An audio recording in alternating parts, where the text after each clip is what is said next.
మహాలయ పక్షాలు, పితృదేవతలు, అలాగే పెద్దవారికి స్వయం పాకం ఇవ్వడం కానీ ఇవన్నీ మనం వింటూ ఉంటాం. మహాలయ పక్షాలు ప్రారంభం అవుతున్నాయి ఈ సెప్టెంబర్ నెలలోనే. వాటి గురించే పూర్తి వివరాలు తెలుసుకుందాం. ప్రస్తుతం మనం శివకామేశ్వరి ఆనందమయ్యి అమ్మగారితో ఉన్నాం. వారిని అడిగి పూర్తి వివరాలు తెలుసుకునే ప్రయత్నం చేద్దాం. నమస్తే అమ్మ. శ్రీమాత్రే నమః. అమ్మ, మహాలయ పక్షాలు అంటే ఏంటి? ఈ 15 days ఎందుకు అంత స్పెషల్? అలాగే ఎలాంటి విధి విధానాలు ఆచరించాలి? ఆల్రెడీ గణపతి నవరాత్రులు వినాయకుడితో ప్రారంభించాం.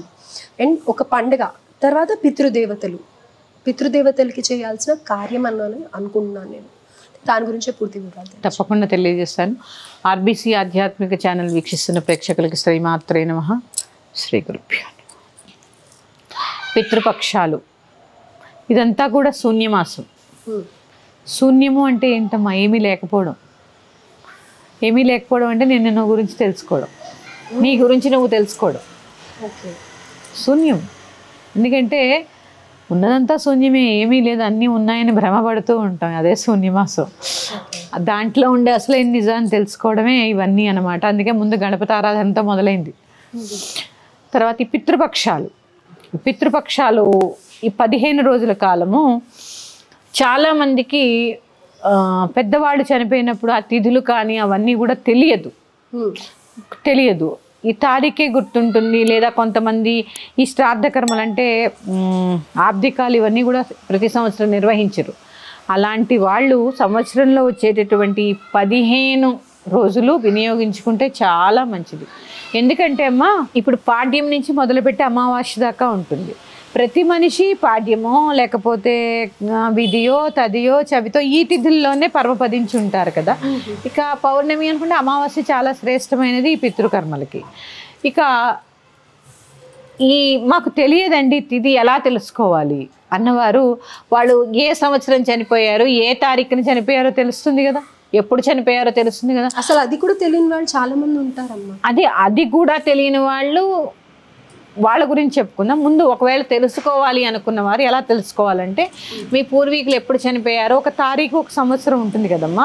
ఎప్పుడు చనిపోయారు అనే ఆ సమయాన్ని ఒకసారి చూసుకుంటే ఆ తిథి మీరు గుర్తుపెట్టుకుని ఆబ్దికం కర్మ నిర్వహించే వీలు ఉంటుందన్నమాట. అలా కాకుండా మాకు అవి కూడా తెలియదు అనుకున్న వాళ్ళు ఈ పితృపక్షాలని వినియోగించుకోవాలి, ఈ కాలాన్ని వినియోగించుకోవాలి. అంటే ఈ 15 రోజుల్లో ఏ రోజు పెట్టినా పర్వాలేదు. అంటే అమావాస్య పెడితే తిథి తెలియని వాడు అమావాస్య నాడు పెడితే చాలా శ్రేష్టము. ఇప్పుడు మా ఇంట్లో ఉంది తిథి ఏ త్రయోదశి అనుకోండి, పితృపక్షంలో వచ్చే త్రయోదశి నాడు కూడా మేము మళ్ళీ ఆబ్దికం పెడతాం. అట్లా 2 సార్లు పెడతారు. అంటే అమ్మ, పితృకార్యాలు ఒక పక్కన ఉంటే పితృదోషాలు అని చెప్పి ఈ మధ్యన ఎక్కువగా వింటూ ఉన్నాం కదా. వీటి సంకేతాలు ఏంటి? పితృదోషాల సంకేతాలు సహజంగా చాలా మంది పితృదోషం అంటే అక్కడ పితృ అంటే తండ్రినే చూస్తూ ఉంటారు, కానీ తల్లి కూడా, తల్లి తండ్రి ఎవరు కలిపినే పితృదోషం. ఈ పితృదోషం అంటే పితృలోకం ఉంటుంది. మనకి ఎలా అయితే విష్ణులోకం అంటాము, లేకపోతే శివలోకం అంటాము, లేకపోతే అమ్మలోకం, ఇలా మణిద్వీపం అంటూ ఉంటాము. అలాగే ఈ మాతాపితృలకు సంబంధించి ఒక పితృలోకం అనేది ఉంది. వీళ్ళు పరమపదించిన తర్వాత, అందుకే ఏడాది పాటు నెల మాసికాలు ఎందుకు పెడుతూ ఉంటారంటే, చనిపోయిన తర్వాత ఆ జీవి అక్కడ దాకా ప్రయాణం చేయడానికి కావాల్సిన ఆహారాన్ని నెల వీళ్ళు ఇక్కడి నుంచి కింద నుంచి ఇస్తూ ఉంటారు వారి యొక్క సంతానం. అలా వాళ్ళు పితృలోకానికి చేరిపోతూ ఉంటారు. అలాగే చూడండి, 3 పిండాలు పెడుతూ ఉంటారు. ఈ 3 పిండాల్లో మళ్ళీ ఎవరైనా పెద్దవారు ఒకరు చనిపోయారు అనుకోండి, ఆ పై ఆయన వెళ్ళిపోతాడు పితృలోకానికి, మిగిలిన 3 చేస్తారు. మళ్ళీ ఎవరైనా వెళ్ళిపోయారు అంటే ఎప్పుడు 3కే ఉంటుంది, ఒకళ్ళు ఆ లోకానికి వెళ్ళిపోతూ ఉంటారు. అందులోనే మన జీన్స్ అన్నీ కూడా అక్కడి నుంచే కదా, ఆ పితృలోకం నుంచే కదా మన యొక్క జీన్స్, మన గోత్రము, మన ఇంటి పేరు, వీటిని బట్టి మన జీన్స్ అక్కడే ఉంటుంది. ఇక ఈ పితృశాపాలు అంటే ఏంటి? చాలామంది అనుకుంటారు, తల్లిదండ్రులు పిల్లల్ని తెలియకుండా కొన్నిసార్లు తిడుతూ ఉంటారు. అనుకుంటారు తల్లిదండ్రి తిట్టిన తగలవని, కొన్నిసార్లు తగలచ్చు. అలాగే ఈ పిల్లలు కూడా తల్లిదండ్రుల్ని చాలా ఒక్కొక్కసారి నోరు అదుపులో పెట్టుకోకుండా ఏది పడితే అది మాట్లాడుతూ ఉంటారు తల్లిదండ్రుల్ని. అది కూడా పితృదోషంలోకి పరిగణిస్తుంది. తల్లి తండ్రి నిస్సహాయత స్థితిలో ఉన్నప్పుడు, లేకపోతే వీళ్ళు పిల్లలుగా రెస్పాన్సిబిలిటీస్ తీసుకున్నప్పుడు కూడా ఇలాంటి దోషాలు కలుగుతాయి అని అంతే. ఎందుకంటే ఇప్పుడు చూడండి, తండ్రిని పిల్లాడు నాకేం సంపాదించి ఇచ్చావు నువ్వు అని అడిగాడు అనుకోండి, నీ అసలు నీకు ఈ శరీరం రావడానికి కారణమే ఆయన. ఇట్లా కొన్ని మాటలు ఈ పిల్లలు కూడా మాట్లాడుతూ ఉంటారు. ఇవన్నీ కూడా కొన్ని దోషాల కింద పరిగణిస్తారు. మాటలు కూడా దోషాల కిందకి వస్తాయమ్మా. అంటే ఏదో కోపంలో మామూలుగా అంటూ ఉంటారు, అలా అనుకుంటూ ఉంటారు అంటే. అందుకే అమ్మా ఎప్పుడు కూడా కోపంలో మనం అనేస్తాం, అప్పటికప్పుడు మర్చిపోతాం. కానీ ఏదైనా శబ్దం ఒకసారి ప్రకృతిలోకి వదిలేసిన తర్వాత కొన్ని రోజుల పాటు ఉంటుంది కదమ్మా. అందుకని మాట్లాడేటప్పుడే కొంచెం జాగ్రత్తగా మాట్లాడితే మంచిది. అలా కాక పూర్వీకులు ఎవరైనా గోవుని ఎక్కువ హింసిస్తూ ఉన్నా, తల్లిదండ్రుల్ని కొడుతూ ఉన్నా, మాటలతో హింసిస్తూ ఉన్నా, ఇలాంటివన్నీ కూడా పితృదోషాలకి. స్త్రీ శాపం కూడా విన్నానమ్మా. అంటే భార్యని సరిగ్గా చూసుకోకపోవడం, లేకపోతే అత్తగారుగా ఉండే కోడల్ని సరిగ్గా చూసుకోకపోవడం, అత్తగారిని సరిగ్గా, ఇవి కూడా స్త్రీ శాపం కింద. స్త్రీ శాపం వేరు, పితృశాపం వేరు. మళ్ళీ ఇందులో కూడా 2 రకాలు. వాళ్ళు కూడా ఇప్పుడు ఈ మహాలయ అమావాస్యల్లో పెట్టాలా? లేదు. పితృపక్షాల్లో నేను చెప్పేది పితృదేవతల గురించి మాత్రమే, తల్లిదండ్రుల గురించి మాత్రమే. తల్లిదండ్రులు, తాత, ముత్తాత ఇంతవరకే ఉంటుంది.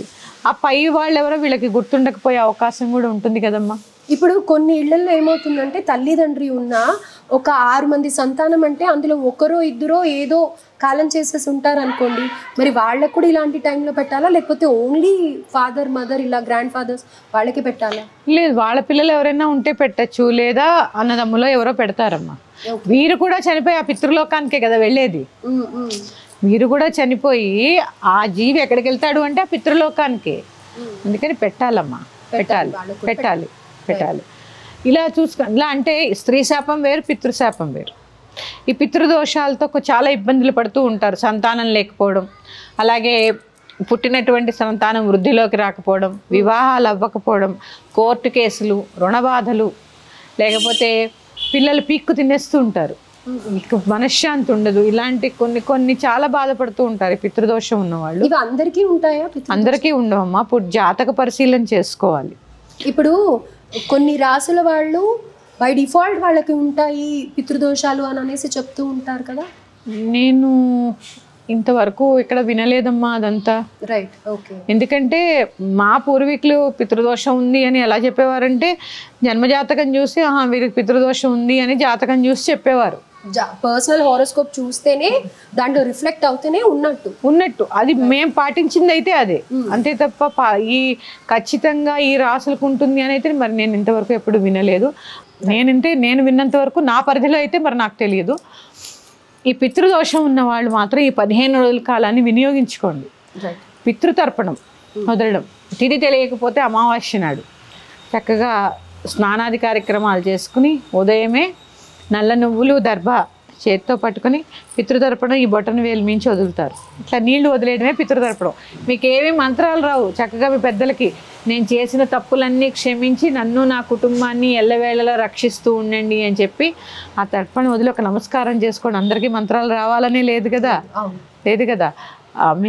ఈ సమయాన్ని చక్కగా వినియోగించుకోండి అమావాస్య నాడు. అలాగే బ్రాహ్మణులకి